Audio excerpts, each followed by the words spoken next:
আজকের ভিডিওটি হলো সেমিস্টার 1 ক্যালকাটা ইউনিভার্সিটি সিসিএফ আন্ডারে যাদের মাইনর পেপার হিস্ট্রি আছে বা ইতিহাস আছে, তোমাদের 29 তারিখ বা 30 তারিখে যাদের পরীক্ষা আছে হিস্ট্রি মাইনর পেপার বাকি আছে যাদের, তাদের জন্য লাস্ট মিনিট সাজেশন আমি কিছু বলে দিচ্ছি। অবশ্যই করে সবাই তোমরা দেখবে, সবাই কমন পেয়ে যাবে। হিস্ট্রি মাইনর পেপার সিসিএফ আন্ডারে ক্যালকাটা ইউনিভার্সিটি যারা আছো তাদের জন্য আমি বলছি।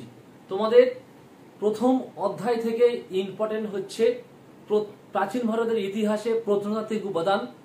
এই প্রশ্নটির সঙ্গে প্রাচীন ভারতের ইতিহাসের সাহিত্যিক উপাদান, যেখানে দেশীয় সাহিত্য ও বিদেশি সাহিত্য, এই যে দুটো প্রশ্ন সেট আছে, এই দুটো প্রশ্ন তোমরা পড়লে কিন্তু একটা প্রশ্ন তোমরা কমন পেয়ে যাবে। এটা একটা কোশ্চেন আমি বলে দিলাম। নেক্সট অধ্যায় থেকে প্রশ্ন আসতে পারে তোমাদের নব্যপ্রস্তর যুগ, মধ্যপ্রস্তর যুগ, প্রাচীন প্রস্তর যুগ, আর কিভাবে বিবর্তনের মধ্য দিয়ে প্রাচীন তথা আদিম মানুষ খাদ্য সংগ্রাহক থেকে খাদ্য উৎপাদকে পরিণত হয়েছিল। এই যে প্রশ্নটি, তাহলে তোমাদের মধ্যপ্রস্তর যুগ, নব্যপ্রস্তর যুগ, প্রাচীন প্রস্তর যুগ, আর কিভাবে মানুষ খাদ্য সংগ্রাহক থেকে খাদ্য উৎপাদকে পরিণত হয়েছিল, এই যে কোশ্চেনগুলো, এই কোশ্চেন থেকে তোমরা 5 নম্বরও পাবে এবং বড় কোশ্চেনও তোমরা কমন পাবে।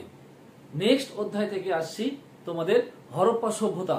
হরপ্পা সভ্যতার নগর পরিকল্পনা বৈশিষ্ট্য এবং হরপ্পা সভ্যতার পতনের কারণ।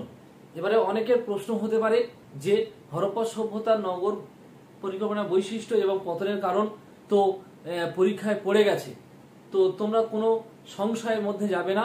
অবশ্যই করে তোমরা আবার ওই দুটো প্রশ্ন পড়বে এবং ওর সঙ্গে হরপ্পা সভ্যতার রাজনৈতিক, সামাজিক, অর্থনৈতিক এই যে প্রশ্নগুলো রয়েছে, পার্ট প্রশ্নগুলো, এইগুলো তোমরা কিন্তু পড়বে। পড়লে তাহলে তোমাদের কিন্তু প্রশ্ন এখান থেকে কনফার্ম তোমরা কমন পেয়ে যাবে। নেক্সট চ্যাপ্টার থেকে আমি বা নেক্সট কোশ্চেন যেগুলো বলছি এইগুলো একটু তোমরা পড়বে, যে ঋগ বৈদিক যুগের পরবর্তী বা পূর্ববর্তী যে যুগগুলো আছে, হ্যাঁ, এই কোশ্চেনগুলো, বা তোমাদের সঙ্গম সাহিত্য, হ্যাঁ, তামিল সাহিত্য, এই যে প্রশ্নগুলো রয়েছে এইগুলো তোমরা পড়বে।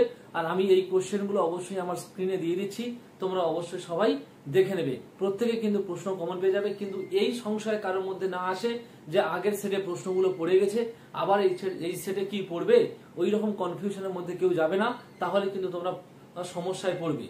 প্রত্যেকে কিন্তু সাজেশন ধরে বা সাজেশন ওয়াইজ তোমরা পড়ে যাবে। আমি যেগুলো বললাম এবং আমার সাজেশনটা তোমরা ফলো করবে, আশা করি প্রত্যেকে কিন্তু কমন পেয়ে যাবে। আজকে তাহলে ভিডিওটি এই পর্যন্ত। যদি ভালো লেগে থাকে অবশ্যই সাবস্ক্রাইব, লাইক, কমেন্টস করবে আর বন্ধুদের মধ্যে